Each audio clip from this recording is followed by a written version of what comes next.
Evo Heroes, that's what our account is called. It's essentially an RTG, but who wants to be boring and copy the hundreds of YouTubers running an RTG?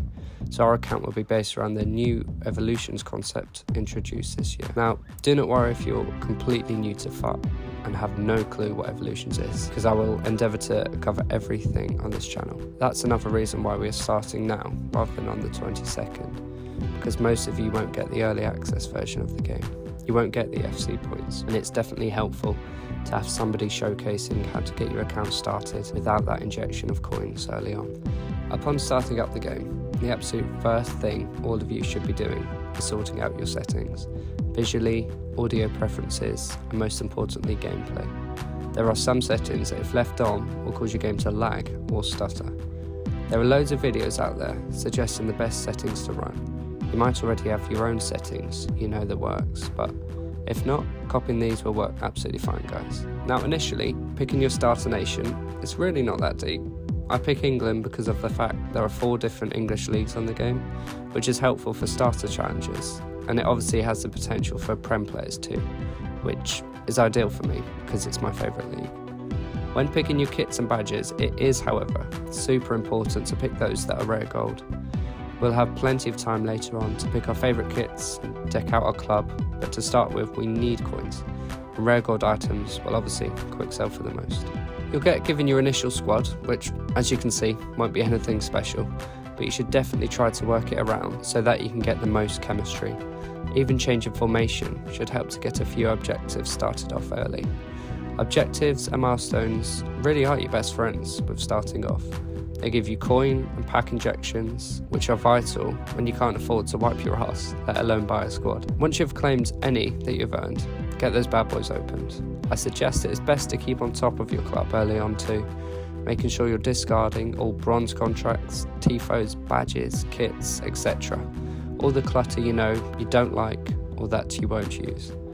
Players and managers, obviously, we will keep. Now you should have a nice base to move on to your other best friend, the weird and wacky one that completes your FUT friendship group, SBCs. To interject real quick, for anyone that is concerned that they know all of this, don't worry.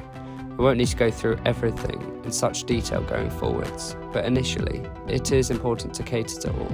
The newbies are included in this too. I do think this is the best year for career mode players to transition over also, with the ability to upgrade players as your ultimate team journey progresses. And unlike career modes, you will never lose those players to retirement. Anyway, back to the challenges. Try to put in players from off nations first. And chemistry is not a factor early on, so chuck in goalkeepers or whoever you like. I suppose I should talk about me and my FIFA journey a bit.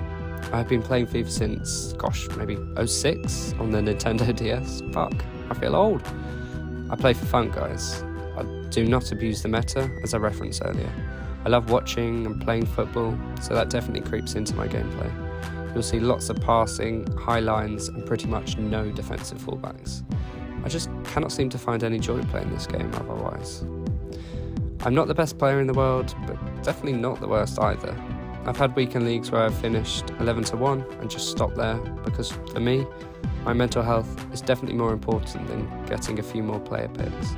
Just to speak about our account quickly, I did start this annoyingly on the web app when it first came out, which I believe is where Sula came from. So once you've done some challenges, and maybe you find yourself lacking players, still low on coins, I would recommend playing the feature squad in squad battles.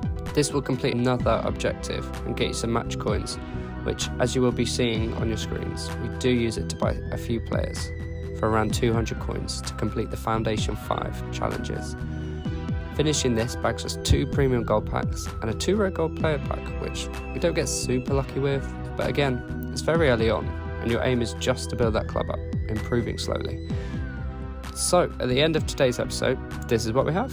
It's definitely not Rivals ready, and as you will see next episode, we do grind a bit of squad battles to improve our team before we feel ready to take on the sweaty lads in Rivals. We will also be choosing our Evo cards next episode too, so if you're looking forward to that, leave a like. Whatever. And yeah, let me know down below. Have you guys managed to get anybody good early on? Bis später. Hasta luego.